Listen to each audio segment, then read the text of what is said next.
This morning, of course, a very sad morning for the country. And just to mention and, of course, just state on that presidential proclamation announced by President Uhuru Kenyatta says, "It is with profound sadness and sorrow that I announce the passing of a great African statesman, His Excellency Daniel Arap Moi, the second President of the Republic of Kenya.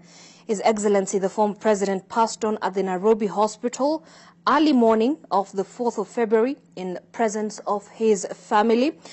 And of course, we'll be bringing you more details of this proclamation and what it states. Our reporter, Kennedy Mureithi, is currently at the Lee Funeral Home where the body of the late retired president is expected to arrive. A very not good morning to you, Mureithi. What can you tell us from Lee? Has the body arrived yet?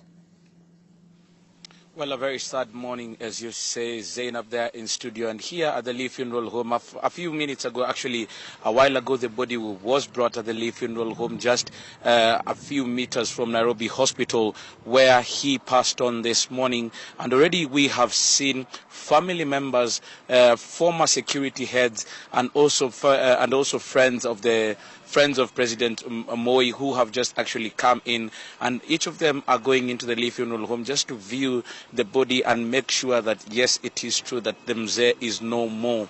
At the age of 95, he has actually gone, and we have seen most of them, cabinet secretaries who have even come. We have seen Energy CS Ketera has already come. We have seen CS Chelugui, who has also come, and you know that CS Chelugui hails from Baringo County, and he is one of the people who was early to arrive here, and he arrived a few minutes just after a statement had been issued by Senator Gideon Moi, who is the son of the former president, and he issued a statement that lasted less than a minute, saying that yes, it is true that Mzee has rested, and they would want the family to be given an opportunity to mourn. We have seen most of the people who have actually come here at the Lee Funeral Home, and they're conversing in low tones and in small groups as they try to remember the life and times of Mzee Moi, who served this country for a period of 24 years. We have seen so many people come in, and immediately this news broke, and as people were making their way into Nairobi Hospital just to come and know this information themselves, already the GSU had already taken over, and everything, all roads that are leading to Nairobi Hospital and to Lee Funeral Home, and the gate itself has been taken over by the security. What we know is that Ralph Bunch Road has already been closed, and nobody is being allowed to use that road, and they are saying that it is only essential access. On the other side, Agwins Kodek Road has already also been taken. This is at the roundabout of Silver Springs Hotel, and anybody who is being allowed there has to have essential access to this particular area. So that is what is happening at this particular point, and we do expect probably later on, because we have seen the presidential guard, there is a probability that he might be coming here. We are not certain of that particular fact, but I also saw some outriders, probably an indication that Deputy President William Ruto will be coming to this particular place if he is not in the mortuary already. But we do know that it is a somber mood, and he has been here at the Nairobi Hospital on life support, as they say. And when the president gave that presidential proclamation, then it is what people had been waiting for. There are those who are here, and they're saying it is not a sad day, but it is a day to celebrate the life of former President Daniel Arap Moi. At 95, there are so many people who would have wanted to live that long and actually experience what he has been able to experience in his lifetime, because not so many people we do know have gotten to that age. Just the other day, we were celebrating when former Attorney General Charles Njonjo clocked 100 years, and this time we are celebrating the life of President Moi, who has lived up to 95 years. So these are some of the sentiments that we'll probably be looking forward to hearing from those people who will be coming out of the Lee Funeral Home, probably to talk to us. But there is so much security, and everything is happening meticulously as people are trying to manage the people who are going in, the people who are coming out of that particular the Lee Funeral Home.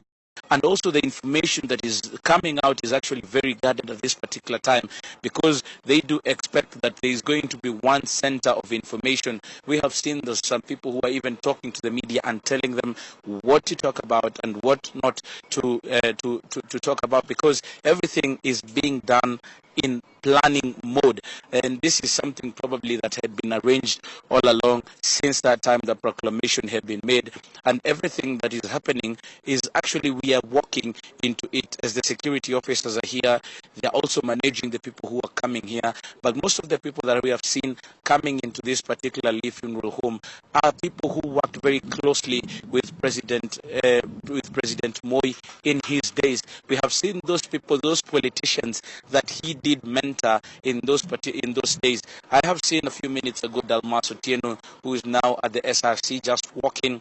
I have seen some members of parliament from Rift Valley come in. I have seen the senator of Nairobi, that is Johnson Sakaja, come in. And yesterday I was just having a conversation in parliament with Ngunjiri, Bahati member of parliament, Kimani Ngunjiri, and we were talking about President Moi, and there he was talking to me with regards to he owes his life to President Moi, and this is and he said that whatever he has at this particular time is something that has been born out of the relationship that he had with President Moi. Most of them actually would credit those people who are in senior positions, either in government or in politics at this particular time, would actually credit their life with President Moi, who was touted as the professor of politics.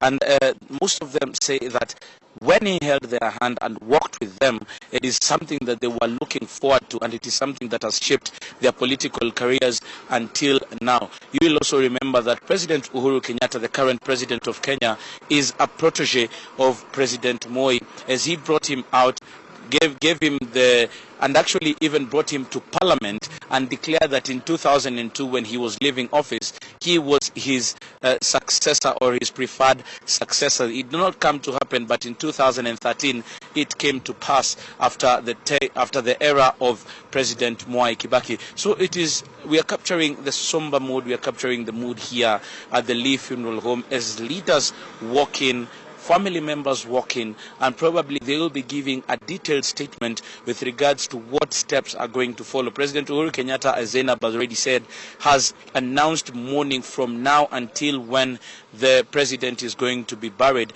And also another thing that we saw before we go is that the military also came in and took over from there, because President Uhuru Kenyatta has already declared that it is going to be a state funeral. So everything that is going to be accorded to President Moi is going to be stately. So this is just what we are gathering at this particular time. There is that statement that was given by his son, Senator Gideon Moi, which was less than a minute, saying that yes, it is true that it has happened. So it will be very interesting to see what are the events that will follow, what date is going to be announced for that burial, and what other things are going to take over from this particular moment, as we do wait for that all-important statement that is going to come from family members who are already here at the Lee Funeral Home. I can see also the Secretary General of the KANU party, that is his party, which he said KANU ni ya baba na mama, that is Nick Salat already there. But also, Zainab, there are some statements that you will never forget associated with President Moi. Just before he left power, he had said that anybody who had wronged him, he was requesting for their forgiveness, and those whom he had wronged, he is requesting for them, and those who had wronged him, he had forgiven them. So these are some of the statements that we'll be looking forward to as we wait for what is going to happen next. As of now, Zainab, I'll let you go to other people who are in other different parts of the country.